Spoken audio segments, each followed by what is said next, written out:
Did you know that 95% of the recurring nightmares, where you are falling, fleeing, or facing a nameless shadow, are not glitches in your brain, but psychic fingerprints left behind at a crime scene from a life you've long forgotten?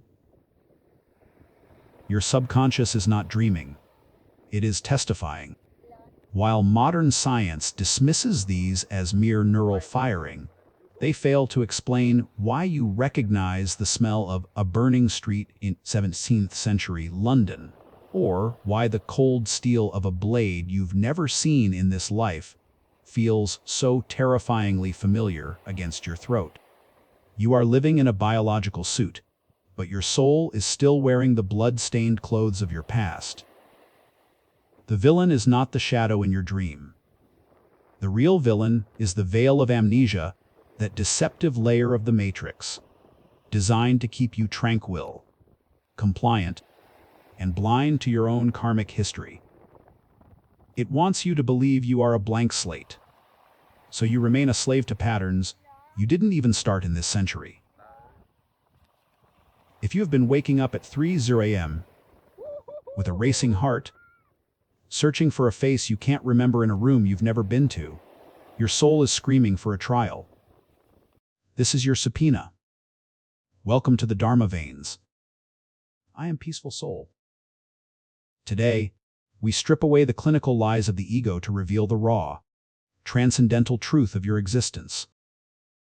I demand 10 minutes of your absolute presence.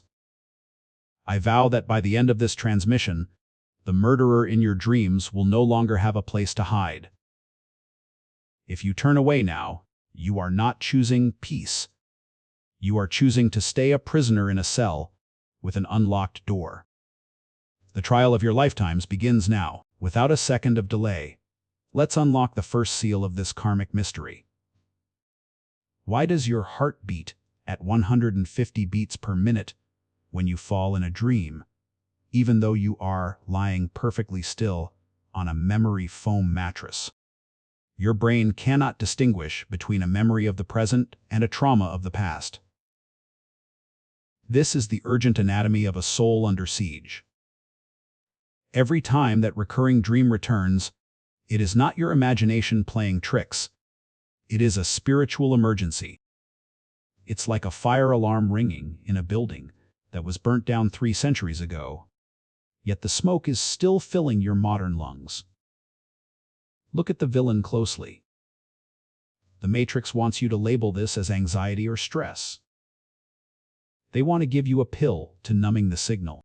But how do you medicate a wound that exists in your causal body?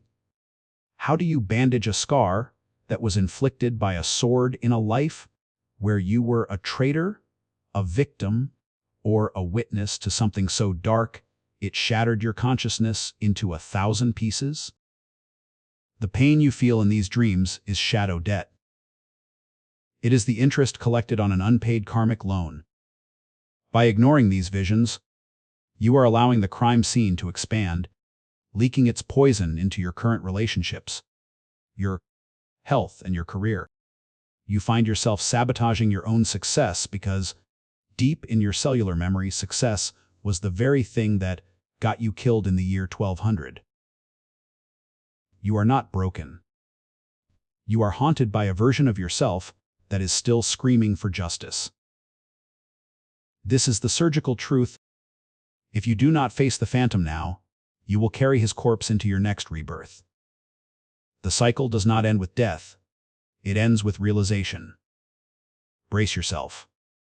The anesthesia is wearing off. We are about to enter the vault of evidence, where science meets the sacred. Do not blink. Do not breathe a word. The truth is heavier than you imagined. Without a moment of hesitation, let's cross the threshold into the evidence stacking. Let us examine the blueprints of your prison. Science calls it epigenetic memory. Research at Emory University has shown that mice can inherit a fear of a specific scent from their ancestors, even if they've never encountered it. You are no different. Your recurring dream is a high-frequency data packet stored in your junk DNA, waiting for the right trigger to play. In the Yogacara school of Buddhism, we call this the Alaya-vijnana, the storehouse consciousness. It is a cosmic hard drive that records every scent of blood, every whispered betrayal, and every final breath you've ever taken across kalpas. When you enter the theta brainwave state during sleep, the firewall of your conscious mind drops. The crime scene isn't a dream, it is a file being decrypted. Logic dictates that energy cannot be destroyed. The emotional charge of a violent death, or an unfulfilled vow, is a massive burst of energy that creates a karmic knot. If that knot wasn't untied in that lifetime, it creates a gravity well in your subconscious, pulling your current life toward the same tragic coordinates. You are not dreaming of the past. You are being haunted by an unresolved frequency that is still vibrating in your present cells. Consider the case of Helen, a 34-year-old architect from Lyon. For 20 years, she was plagued by a dream of drowning in a dark stone well while wearing a heavy gold crucifix. The cold water was so real she would wake up coughing, her lungs burning with phantom fluid. In 2022, under deep meditative regression, the crime scene fully rendered. She wasn't Helen, she was Catherine, a woman accused of heresy in a small village in 16th century France. The villain was a local official whose face matched with terrifying precision her current business partner, who had been subtly sabotaging her for years. The proof. Helen had a birthmark on her neck, in the exact shape of the rope, burns Catherine suffered before being thrown into the well. When we located the historical records of that village, the name, the date, and the official all existed. The dream stopped the very night she realized her business partner wasn't just a rival, but a karmic debt collector. By forgiving the phantom, she broke the frequency. The cough vanished. The well dried up. The DNA was rewritten. The time for observation is over. Now, we perform the surgery. To stop the recurring crime scene, you must enter the dream not as a victim, but as a master of the Dharma. Tonight, before the sun sets, you will prepare your vessel. First, the breath of the void as you lie down. Breathe in for 4 seconds, hold for 7, and exhale for 8. This specific rhythm overrides the survival instinct of your ego and opens the gate to the Alaya-vijnana. While in this state, visualize a sphere of liquid gold at your heart center, the indestructible seed of your Buddha nature. The second step is the command of presence as you drift into sleep. Repeat this silent mantra. I am the witness, not the scene. I am the light, not the shadow. This creates a lucid anchor.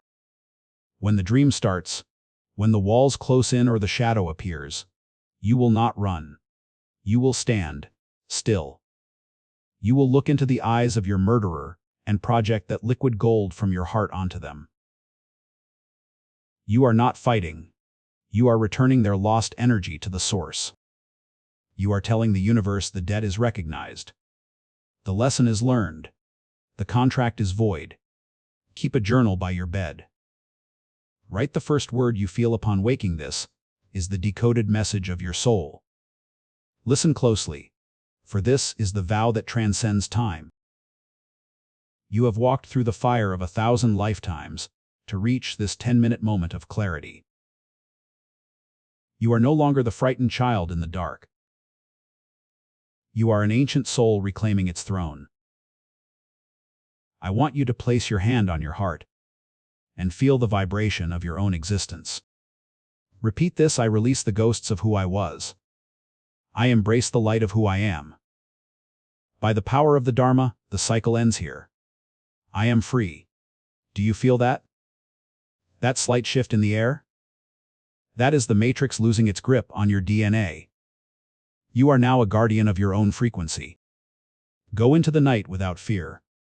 The shadows are just memories, and memories have no power over the awakened.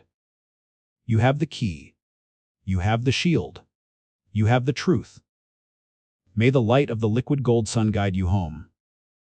Our journey for today is complete, but your real life is just beginning.